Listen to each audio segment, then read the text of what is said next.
terminar esse tema nessa noite, porque é um tema rico e extenso. Nós vamos aproveitar o máximo. E o nosso desejo é que o que nós vamos falar aqui venha alegrá-lo e venha abençoar grandemente os corações dos nossos queridos amigos, irmãos, ouvintes, e que vão ver essas lives mais tarde. Pastor Jefferson, que tema é esse? O homem que não conheceu a morte, Pastor Jefferson. Que homem que é esse? Estamos falando de Elias, o Tisbita, né? Dos moradores de Gileade, né? O profeta de fogo, né? O homem que tinha em sua boca a palavra de Deus, e Deus o tomou, né? Ele tipifica a igreja, né, Ari? Porque foi arrebatado, né? Porque desafiava o pecado, né? O papel da igreja de Cristo hoje é desafiar, é apontar o pecado, né? E ele é um homem de Deus, né? Podemos dizer que ele é, porque, como você disse, o nosso tema fala o homem que não morreu, né? Ele é, sem dúvida, indubitavelmente, um dos elementos das duas testemunhas escatológicas do Apocalipse. Mas outro homem, junto a ele, certamente é Enoque, que também foi tomado, né? Porque andava com Deus, e Deus o tomou. Então, Elias e Enoque demonstram uma estreita intimidade com Deus, né? E podemos ter eles como referenciais de homem de Deus. Agora, homem de Deus, ele tem algumas características como Elias, né? O profeta de fogo. Homem de Deus abençoa, né? O papel que Deus levanta ali, Elias, no papel que ele é levantado, é para abençoar o povo de Deus, né? Para desafiar o pecado, para apontar o pecado, né? Ele esteve na frente do rei Acabe e apontou: tu és o perturbador de Israel, né? Mas Acabe disse a ele: tu és o perturbador de Israel. E ele disse: não, tu e teus pecados e a tua casa. Então, o desafio do homem de Deus é apontar, não é passar a mão no pecado, né? Porque se você olhar para Samuel, segundo Samuel 2:27, né? O homem de Deus fala a verdade, né?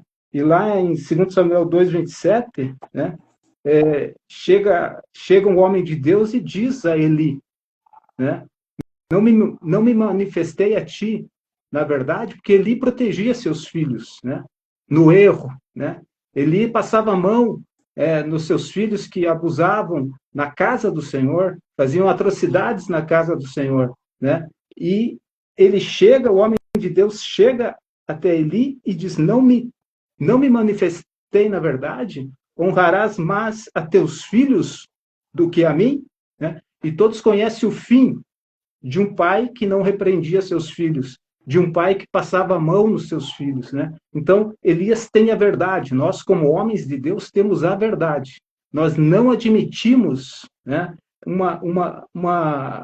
um julgamento do ímpio sobre nossas vidas, né? Nós não adotamos o julgamento do ímpio. Nós temos o julgamento de Deus, né? E Elias dizia assim, Ari: ao Deus vivo, vive o Senhor, cuja face estou. Nós estamos na presença de Deus e não aceitamos rótulos de ímpios que estão na presença do inimigo, que tem sua vida no adultério, no pecado, na imundície do pecado, né? Então, muitas vezes este mundo quer nos rotular, muitas vezes esse mundo quer nos entristecer com seus rótulos, com seus achismos e com a sua mentira. Mas o homem de Deus se manifesta na verdade, né? A verdade pertence aos homens de Deus, né? E eles têm autoridade, sim, para repreender o ímpio face a face, como assim fez Elias, né? Na cara do rei, na face do rei, ele disse: tu e tua casa são os perturbadores de Israel. Um homem que tinha sua casa esfacelada no pecado, né? Jezabel era terrível, né? Chega e fala que o profeta de Deus era o perturbador. Ele retruca e diz: não, tu e tua casa. E todos nós vamos e sabemos, né? E vamos comentar também o fim de Acabe foi a flecha de Deus. Nós vamos comentar mais à frente. O fim de Jezabel foi ser lambida pelos cães, né? Então esse é o fim do ímpio, né? E também daqueles que não repreendem o ímpio. Então, como papel de igreja, como homens de Deus, nós repreendemos o pecado face a face. porque estamos na presença e na face de Deus, ou seja, intimidade com o Senhor. Somente quem tem intimidade do Senhor pode repreender o ímpio. Sem dúvida, pastor.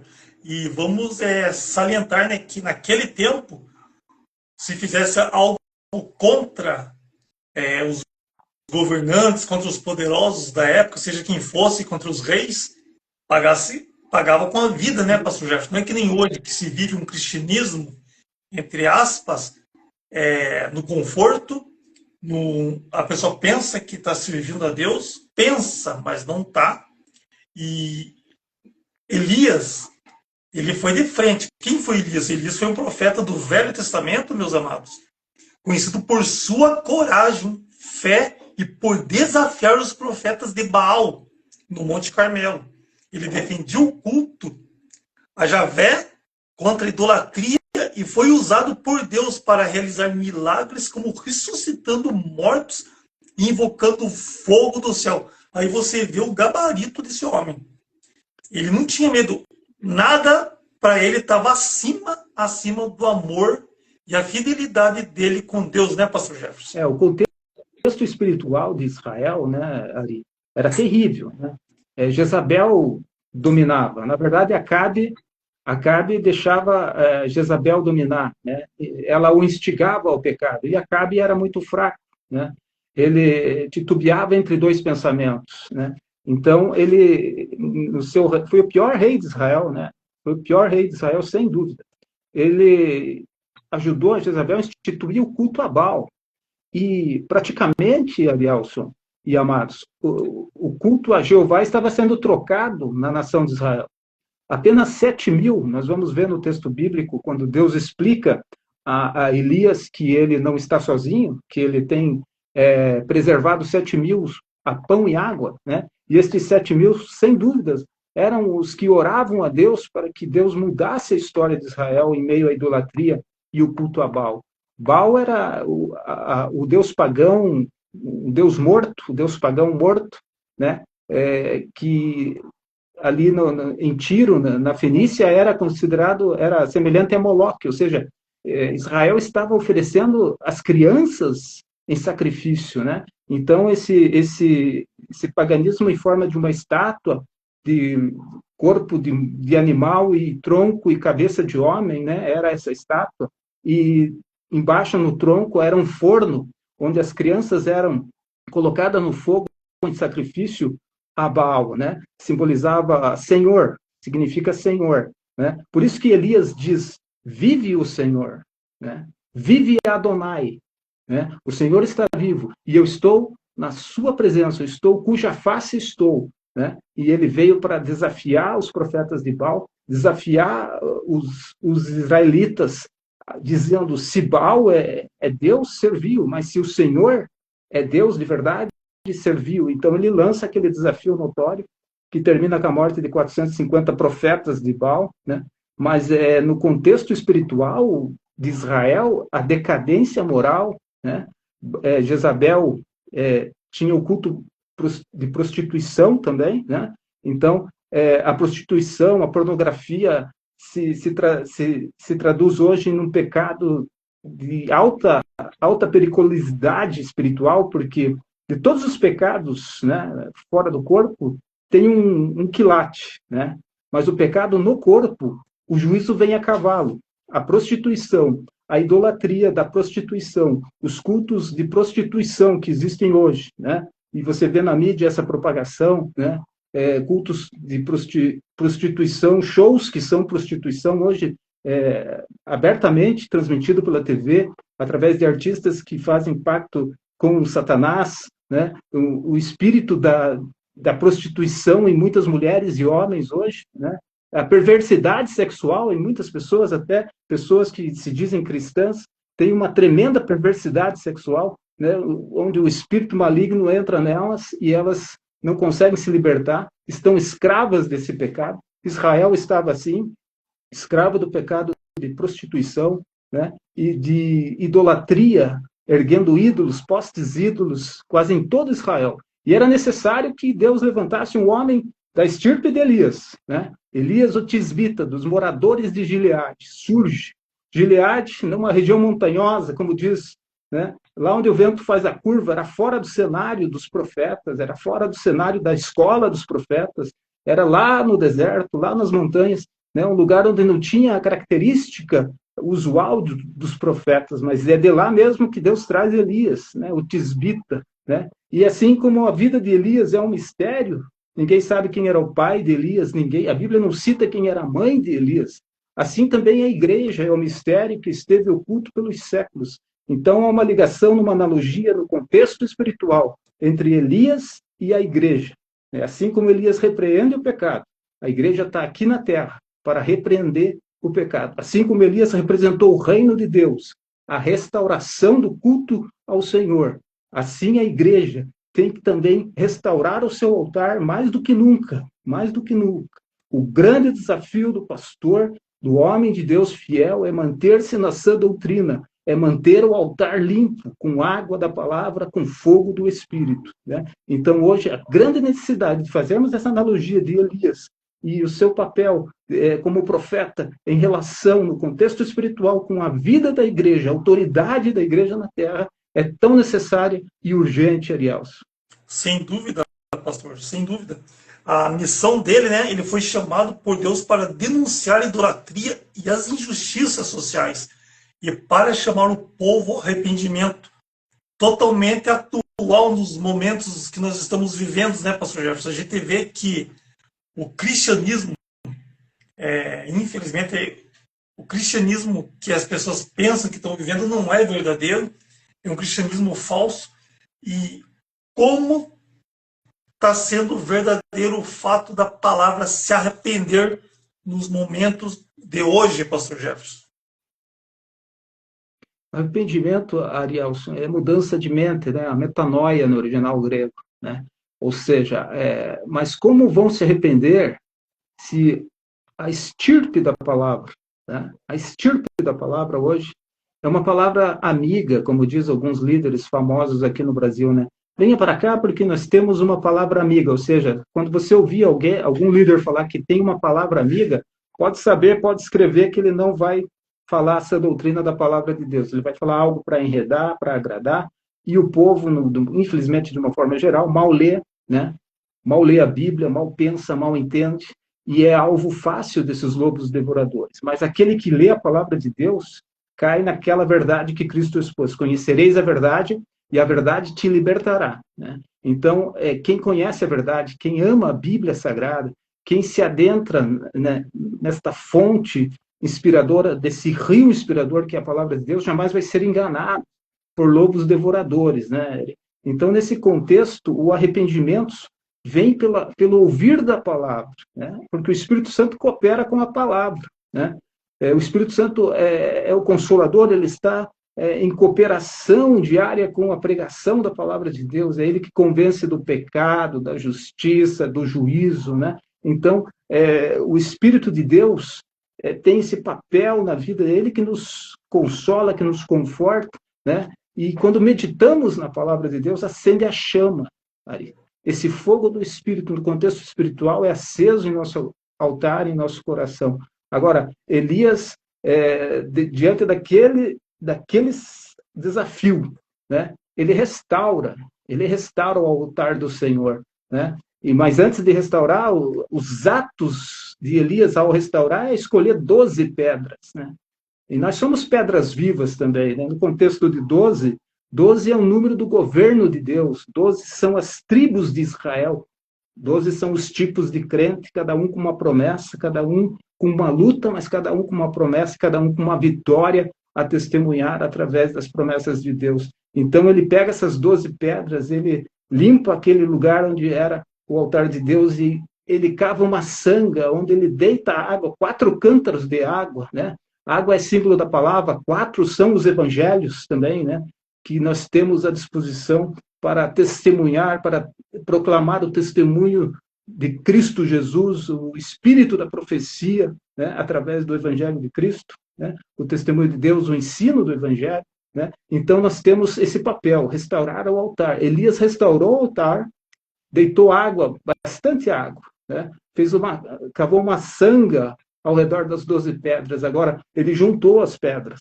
O segredo é estarmos unidos. Cada um de nós temos uma promessa, mas a unidade do Espírito deve operar entre os irmãos, né? Não tem essa divisão, eu sou de Pedro, eu sou de Paulo, eu sou de Apolo, como o apóstolo Paulo repreendeu essa divisão na igreja. Nós somos de Cristo. Então não tem Assembleia de Deus, não tem Batista, não tem Quadrangular, nós somos de Cristo. Se somos povo de Deus, somos de Cristo. No céu não haverá placas, não haverá denominações, mas haverá sim a Assembleia dos Santos reunidos por Cristo Jesus, a Universal Assembleia dos Santos, né? O povo chamado das trevas para a maravilhosa luz, nação santa, povo redimido, né? Então, o sacerdócio real, né? Que temos parte, temos acesso ao trono de Deus. Então, é em todo momento que adentramos na esfera espiritual da oração, seja em qualquer lugar do mundo, do planeta, em qualquer fuso horário, nós adentramos no mesmo tempo ao culto celeste. Céu e terra são como uma só coisa, quando o crente em Cristo Jesus adentra, né, pelo novo e vivo caminho, no Santo dos Santos, né, em culto, em oração. Quando você entra aí na tua casa em oração, você entrou na esfera do culto dos santos, de todos os santos, né, na universal Assembleia dos Santos reunidos diante de Deus, porque no céu, em todo tempo, o clamor é santo, santo, santo. E quando você entra no teu lar, no lugar secreto da oração, você entra nesse contexto do culto celeste também. Isso é glorioso, né? Quando pensamos que estamos em comunhão com Deus, que temos a ousadia de entrar pelo novo e vivo caminho no Santo dos Santos, né? Nós temos esta comunhão que Elias tinha com Deus, e ele podia dizer, sem dúvida, cuja face estou. Estar na face de Deus é mais do que buscar a Deus, né? A promessa diz, né, se o meu povo que se chama pelo meu nome se humilhar, orar e buscar a minha face, buscar a face é para poucos, é para quem quer intimidade com Deus, porque Deus não tem filhos preferidos, mas ele tem filhos mais chegados, né, Ari? Sem dúvida, pastor. E Elias, ele buscava a Deus, ele orava 7 vezes, né, pastor? 7 vezes por dia, né, pastor Jefferson? Olha a intimidade que isso tinha. Ele no contexto, quando a palavra de Deus, a palavra de Elias era a própria palavra de Deus, né, Ariel? Quando ele disse, por 3 anos não choverá na terra, era a palavra de Deus na boca de Elias, né? Mas quando ele pede chuva, ele começa a orar também no Horebe, né? E ele insiste, e ele manda o seu moço, o seu auxiliar, para ver, né, se havia algum sinal. E na primeira vez que o seu moço vai e vê, diz nenhum sinal. E ele disse, vai lá, volta lá 7 vezes. E ele continuava orando. E ele orou 7 vezes, né? Isso nos ensina, 7 é a perfeição divina, né? 7 é a perfeição divina. Nós falamos de números, né? 4 cântaros de água no altar, 12 pedras, o governo divino sobre nossas vidas no altar, né? Onde ordenamos a nossa casa, onde ordenamos a nossa vida com Deus. Altar fala disso, de ordenação das coisas espirituais, de compromisso com Deus, de compromisso com a palavra, né? E a água é a palavra, né? E o evangelho, que são 4, falam de Jesus Cristo, o verbo de Deus, né? Então, quando ele ora, ele não desiste, né? Ele poderia desanimar, se o moço chegou e disse, não há sinal nenhum, né? Como muitos desanimam na primeira vez. E ele disse, volta lá 7 vezes. Na 7ª vez, havia uma nuvem pequena do tamanho da mão de um homem, mas aquilo se transformou numa tempestade, né? Em chuvas de bênção sobre a terra. Porque na nossa insistência, na nossa persistência diante de Deus está a vitória. Está a vitória. Deus trabalha com quem é insistente. Deus trabalha e atende quem é persistente, Arielson. Quem não duvida, porque o homem que duvida é como é como a onda do mar, né? Que vem forte, mas morre na praia, né? Então, não espere tal homem receber de Deus coisa alguma, diz o apóstolo Tiago. Então, ele orava, ele era homem de oração, e Deus respondia com fogo, né? E este profeta tinha esta marca do fogo, né, do Espírito Santo de Deus, fogo que queima o pecado, fogo que destrói, né, toda a impureza. Então, fogo também é o símbolo do Espírito Santo, né? Então, nós precisamos da água, nós precisamos do altar limpo, né, edificado, né? O nosso sacrifício não é de animais hoje, mas é sacrifícios de lábios que confessam o nome de Jesus. Não de lábios que falam mentira, não de lábios que se põem a julgar os homens de Deus, não de lábios impuros que apreciam o mal, não de lábios que declaram que adoram e admiram os homens ímpios. Deus procura homens que tragam sacrifício de louvor através de lábios puros que confessam Jesus Cristo. Se você não confessa Jesus Cristo, você não pode dizer que é cristão. Se você diz que admira alguém que é totalmente anticristão, você não é cristão. Se você diz que uma parte da Bíblia não é verdade, você também não é cristão, porque toda a Escritura é divinamente inspirada por Deus. E se eu digo que parte dela não é verdade, então logo eu estou dizendo que toda ela não é verdade. Então, precisamos sim ter a palavra de Deus na nossa boca. Na nossa boca e nas nossas vidas, né, pastor? Nosso testemunho, nosso proceder. Milagres Deus realizou por meio de Elias, né, pastor? Como ressuscitando o filho da viúva de Sarepta e multiplicando azeite e a farinha. Ascensão ao céu, Elias foi arrebatado, vivo ao céu, e um redemoinho prometendo a sua volta. Vocês vão ver, já tem desenhos, né, pastor Jefferson? Já fizeram até desenho que Elias foi levado ao céu, que nós vamos falar mais lá para frente, porque realmente não vamos conseguir terminar essa live dele sobre hoje, mas você vai ver, vai pesquisar na internet que tem matéria falando que ele foi levado por um carro de fogo. Não, ele foi levado por um redemoinho. O carro de fogo veio para separar ele na caminhada com Eliseu, e ele foi num redemoinho. E o que a Bíblia fala sobre o profeta, né, Elias?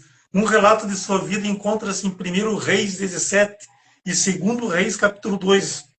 Ele possuía as chaves do poder, selador do sacerdócio, pelas quais as ordenanças de salvação se tornam válidas na terra e no céu. Olha a magnitude disso, pastor Jefferson. Ele tinha autoridade espiritual, né, Aria? E como nós dissemos no início, Elias, o tisbita dos moradores de Gileade, né? E ele fala: tão certo como vive o Senhor. No momento em que Baal era cultuado quase em todo Israel, ele vai alçar a voz dizendo, e me chama muita atenção essa expressão de Elias: tão certo como vive o Senhor. Quando ele declarava uma bênção, ou mesmo uma palavra punitiva, como foi aqui, que não choveria sobre a terra, ele diz: tão certo como vive o Senhor. Né? E nós temos que dizer que o nosso Deus está vivo. Tão certo como vive o Senhor, nós venceremos em nome de Jesus.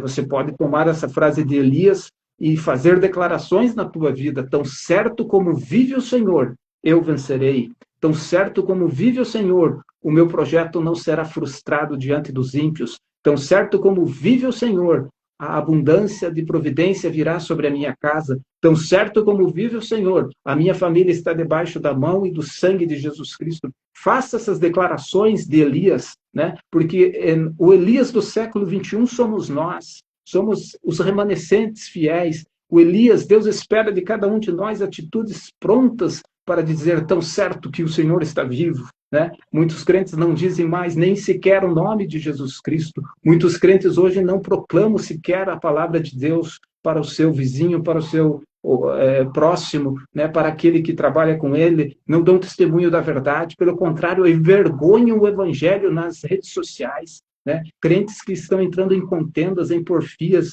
demonstrando o que está dentro do seu coração, porque quando você abre a tua boca, a boca fala do que está cheio o coração, né? Quer conhecer alguém, né? Pelos sinais, Jesus disse, né? Pela sua natureza você conhecerá, né? Então, é muito fácil você, como homem espiritual, discernir o carnal pelo aquilo que sai da sua boca, pela maldade, pela impiedade, muitas vezes, por palavras pesadas que não abençoam ninguém, mas, pelo contrário, amaldiçoam a todos, tudo e a todos, né? Nada presta para os homens ímpios e malignos, né? Se não saciar. E quando estes homens rangem os dentes, eles praticam o mal. né? Eles têm essa característica de ranger os dentes e fechar os punhos. Quando eles fazem isso, a Bíblia diz que eles já praticaram o pecado. Então, Elias, do século 21, somos os remanescentes fiéis, né? E quando Elias, mesmo o profeta, entra naquela depressão, e depois de fazer toda aquela façanha de matar os profetas de Baal, ele se sente aterrorizado por uma crise de perseguição, e ele pensa que está sozinho. Deus diz para ele: eu tenho 7.000 que não se dobraram. Estes 7.000, porventura, né, com certeza, oravam a Deus para que Deus levantasse Elias. E Deus vai atender esta oração. E Deus vai fortalecer o profeta na caverna para que ele continue longa a caminhada, né? Não estamos numa caverna, devemos estar em ação, proclamando a palavra de Deus. Porque quando você faz um passo para Deus, Deus abre todas as portas e as janelas do céu para a tua vida. Sem dúvida, pastor. Ainda dando continuidade nesse assunto que o senhor acabou de falar, né? Sobre Elias, o profeta Elias ficou depressivo por causa de um desgaste físico, mental e espiritual que sofreu em seu ministério. Restaurou o altar caído, clamou por fogo do céu, destruiu 450 profetas de Baal e 400 profetas de Azerá. A gente não sabe qual que é o problema do meu querido ouvinte, amigo, irmão. Seja qual problema você está passando, ele não é nada perante Deus. O profeta Elias esqueceu dos milagres que Deus fazia na vida dele e ele ficou com medo de uma simples ameaça, pastor. Ele esqueceu do Deus vivo, pastor. E às vezes, meu querido amigo, irmão e ouvinte, a gente está passando por problemas e você esquece que o teu problema não é nada perante o Deus grandioso que está na nossa presença e que nos guia e quer que você se chegue a ele, né, pastor Jefferson? Por que Deus escolheu Elias como profeta? Ele, como o pastor Jefferson acabou de comentar agora há pouco, Elias nasceu na cidade de Tisbe. Ele foi levantado por Deus como um profeta para confrontar a idolatria em que vivia o povo de Israel. Governado pelo rei Acabe e sua esposa Jezabel, os israelitas se afastaram do Deus vivo e começaram a adorar a Baal. Hoje o que a gente vê na nossa nação, no nosso Brasil e no mundo inteiro, né, pastor, na Europa, nos Estados Unidos, o ser humano tem virado as costas para Deus, pastor Jefferson. Sem dúvida. Os homens querem ser temidos, né? Os homens querem ser admirados, né? Agora, o povo de Deus não tem esse temor dos homens, não, né?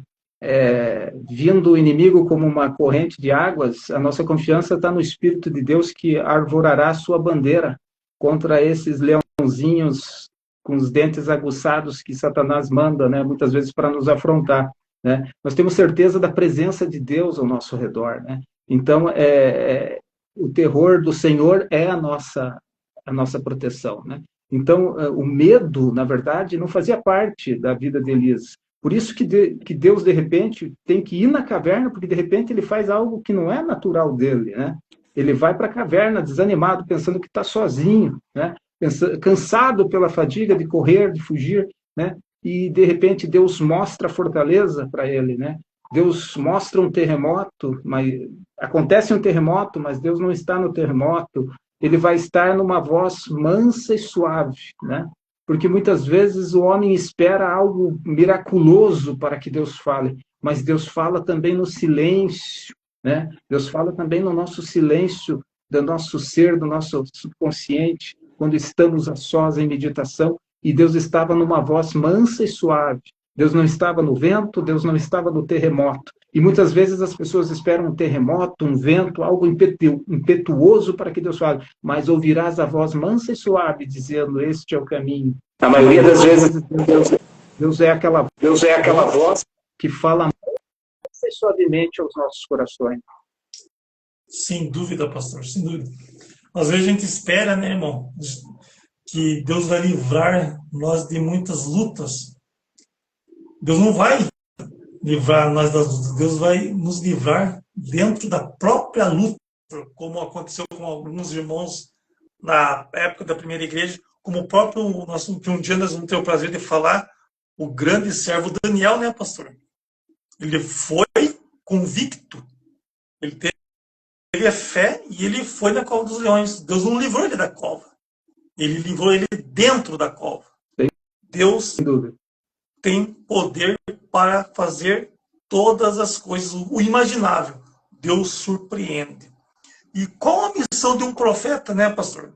A missão de um profeta, de forma geral, é ser um porta-voz de Deus, transmitindo a sua mensagem e vontade ao povo.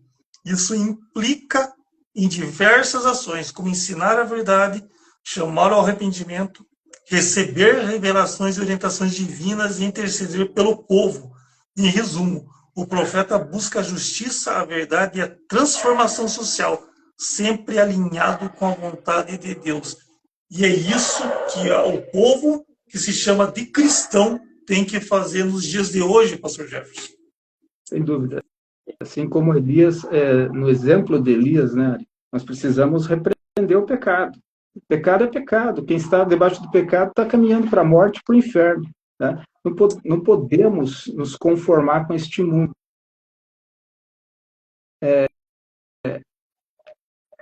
O papel da igreja, como dissemos, é combater o pecado. Né?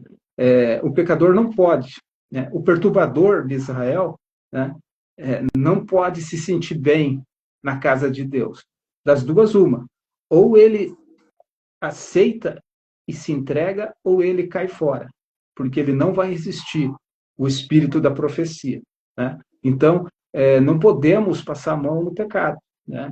Não podemos passar a mão no pecador.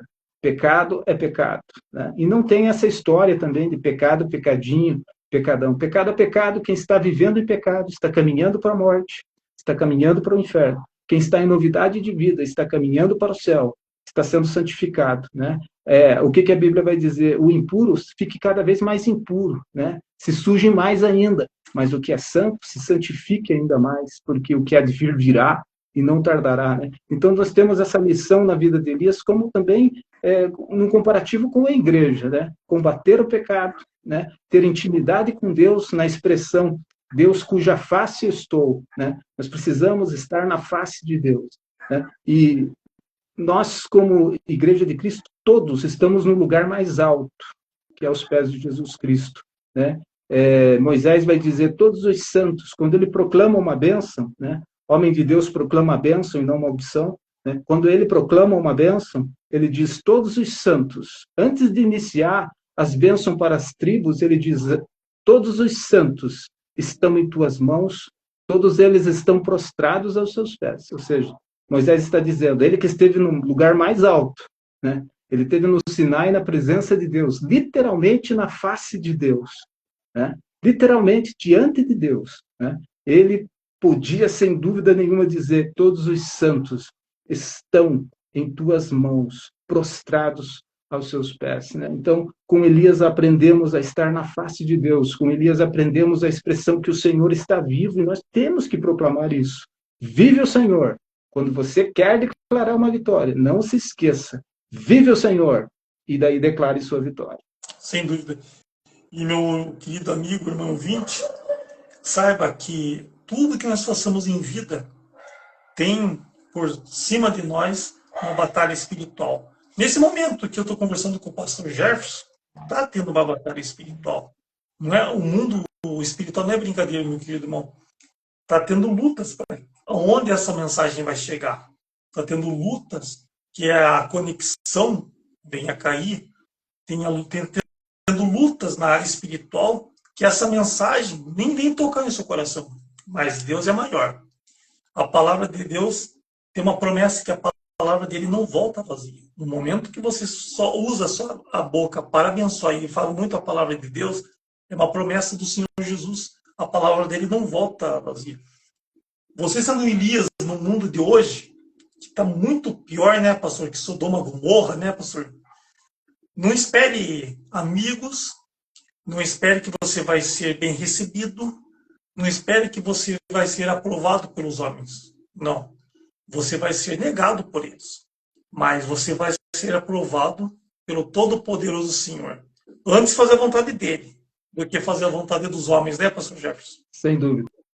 O conselho dos ímpios não permanece, né? Na Assembleia dos Santos. Né? O próprio ímpio não permanece na presença dos santos, né? Porque o espírito da profecia, que é a palavra de Deus na boca do justo, é insuportável para o ímpio, né? Quer ver um homem que não suporta a palavra, ele não vai ficar muito tempo no assunto que seja do reino de Deus. Ele vai se sentir incomodado, porque o espírito que está nele é anticristão, né?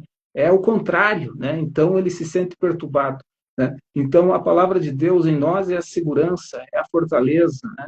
É a luz que está no nosso caminho. E Elias nos ensina a ter autoridade, a exercer essa autoridade.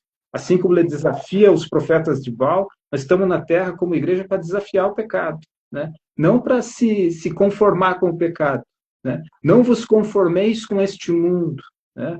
Então a palavra de Deus é viva e eficaz, né? A palavra de Deus está em nós, e nós proclamamos a palavra viva do Senhor Jesus Cristo, né? Temos sim um papel importante de ser luz em meio às trevas, de ser o sal da terra, né? Então, o cristão, todo dia, ele saiu de casa, ele está testemunhando, né? Estamos cercados de tão grande nuvem de testemunhas, e assim Elias era visto por muitos, né? É Elias, né? Ele era reconhecido. Como é este homem, dizia, né? O povo, dizia o rei, é um homem vestido de pelo, né? É um homem com cajado na mão. É Elias, o tisbita. Homens de Deus são conhecidos na terra, são conhecidos no inferno também pelos demônios, e eles tremem e temem, porque eles sabem também distinguir os que têm autoridade espiritual. Por isso temos luta, por isso o inferno se levanta, como você bem disse, mas nós não retrocedemos diante do ímpio, não retrocedemos diante dos filhos de Baal, né? Mas o Senhor vive, e essa é a nossa declaração para os filhos de Baal.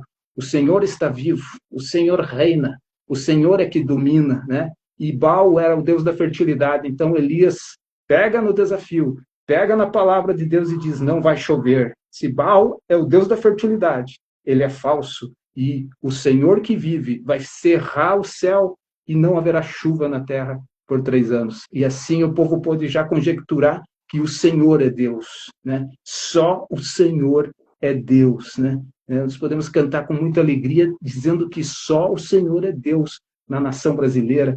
Diga isso para a sua família, só o Senhor é Deus sobre a minha casa. Faça declarações de Elias, declarações de poder que vão mexer na esfera espiritual, vão afastar os demônios que querem destruir a tua casa. Proclame uma palavra de vitória sobre a tua casa. Proclame uma palavra de vitória sobre a tua igreja, sobre a tua família, né? Só o Senhor é Deus sobre a minha causa, né? Se falar uma palavra que te entristeceu, se falar uma palavra que tentou te diminuir, se falar uma palavra contra a tua casa, contra teus filhos, repreenda em nome de Jesus e exponha isso diante de Deus. Eu tenho exposto isso diante de Deus. Quando alguém fala uma palavra que vem contra a minha vida, contra a minha família, eu imediatamente vou no meu altar e coloco na mão de Jeová. E ele tem sido grandioso, porque ele tem envergonhado os inimigos do povo de Deus. Amém, pastor. Deus zela para os deles, né, pastor? Deus conhece seus filhos. E sendo como Elias, né, porta-voz de Deus, meu querido irmão, amigo ouvinte, quando a gente fala, está na presença de Deus e aguardar a resposta de Deus em nossa vida, não é para o nosso bem-querer, é o nosso consumo em si. Não, é para realizar a obra de Deus. Ele amava Deus e nada estava acima disso. O que importava é ele cumprir a vontade de Deus na vida dele, né, pastor? Às vezes a gente tem nossa vida corrida, a gente tem expectativas, mas em nenhum momento isso tem que ser maior que a nossa preocupação em agradar a Deus, né, pastor Jefferson? Deus em primeiro lugar. As demais coisas ele acrescentará. Não é mesmo, irmão, pastor Jefferson? Sem dúvida. Buscar primeiro o reino de Deus. E as demais coisas serão acrescentadas. Isso é uma promessa, né? Quando você dá um passo para Deus, as janelas do céu se abrem na tua vida, né? Então, nós temos aqui, nessa introdução da live, né, temos ainda lições preciosas da vida de Elias na próxima semana, mas nessa introdução, né, nós queremos que principalmente você entenda, né, que a autoridade espiritual pertence ao povo de Deus. Nós somos nação santa, sacerdócio real. é nação eleita, povo escolhido. Então, a autoridade da vida da igreja está na palavra de Deus. Está na palavra de Deus, está no nome de Jesus. Duas coisas Deus mais honra na existência humana: o seu nome e a sua palavra. Quando você tem o nome de Jesus Cristo e quando você tem a palavra, você pode ter certeza que Jesus Cristo se inclina do seu trono. O Pai se inclina do seu trono. Agora, o Pai só nos vê através de Cristo. Não há outro intercessor. Não há Maria, não há José, não há João, não há Pedro, não há Paulo. Né? Ninguém subiu ao céu afora o desígnio de Deus, né? Senão aquele que de lá desceu. Né? Afora Elias, ninguém subiu ao céu, senão aquele que de lá desceu. Né? Então não tem uma intercessora, há um intercessor. Não existe uma senhora, existe um Senhor. Vive o Senhor, e não a senhora. Vive o Senhor, que Baal vai morrer. Baal está morto. E o reino de Deus vai ser implantado na terra. E o nome de Jesus vai ser glorificado em toda a terra. Amém, pastor. Amém. E por mais que você não acredite, e você talvez nem creia, mas um dia isso vai acontecer também, que diz que um dia todo joelho se dobrará e confessará que Jesus é o Senhor. Porta-voz de Deus é aquele que transmite as mensagens de Deus ao povo, seja através de palavras, ações ou visões. Ensino e correção. Ele ensina a verdade, corrige os erros e chama os iníquos ao arrependimento. Revelação e orientação. Recebe revelações e orientação de Deus para o benefício do povo. Ele tinha de fazer isso. Intercessão. Defende e intercede pelo povo diante de Deus. Isso é uma coisa que os cristãos têm que fazer diariamente, né, pastor Jefferson? Diariamente. E como o pastor Jefferson já tem falado várias vezes, Deus está esperando uma palavra, uma frase, e Deus está aguardando, né, pastor Jefferson? Com certeza. Justiça e transformação. O profeta busca a justiça, denuncia os erros e injustiças e propõe a transformação social sempre alinhado com a vontade de Deus. A profecia, embora a profecia não seja apenas prever o futuro, ela pode incluir visões e alertas sobre eventos futuros, com o objetivo de alertar o povo sobre possíveis consequências de seus atos. Isso a Bíblia já está falando há muito tempo, né, pastor Jefferson? Sem dúvida. Nós temos o milagre de Deus. Como homem de Deus, nós trazemos o milagre de Deus. Né? A palavra de Deus tem que estar na nossa boca. Né? Nós temos que combater o pecado. Né? Nós temos que também não pelejar contra os nossos irmãos. O que tem de pessoas pelejando contra os seus irmãos, entristecendo, né? Não tem uma palavra abençoadora, fecha a tua boca. Se você não sabe abençoar, fecha a tua boca, é mais sábio. Né? Mas o que tem de irmãos que lutam, como em Israel isso quase aconteceu quando as tribos do norte estavam pelejando com os irmãos do sul, né? E Deus vai dizer assim: não pelejarei contra vossos irmãos. É loucura você se levantar contra os irmãos, contra aqueles que têm o nome de Deus, povo que se chama pelo seu nome. É loucura alguém se levantar contra a menina dos olhos de Deus. Né? Principalmente aqueles que não estão fazendo nada, absolutamente nada pelo reino de Deus. Pelo contrário, estão envergonhando o reino de Deus e se sentem no direito de se levantar contra servos de Deus. Né? Era melhor pôr uma pedra no pescoço e se jogar no abismo, diz a palavra de Deus. Porque eles não sabem o que é oração, eles não sabem o que é comunhão com Deus, né? Mas dão ouvido a Baal. Né? Então, não sabem eles que o terror do Senhor, nós não precisamos amedrontar ninguém, não. Nós não precisamos ser o terror dos homens, os valentões. Né? Nós precisamos simplesmente ter a presença de Deus. Porque com a presença de Deus, não é a valentia humana que vai afugentar o inimigo, inimigo, é o terror do Senhor. Né? Nesta batalha não pelejareis. A batalha do cristão é essa. Nesta batalha não pelejareis. Eu vou na frente. Né? Então, aí daquele que se levanta com injúrias, com palavras duras para destruir, né? E este está marcado por Deus. Né?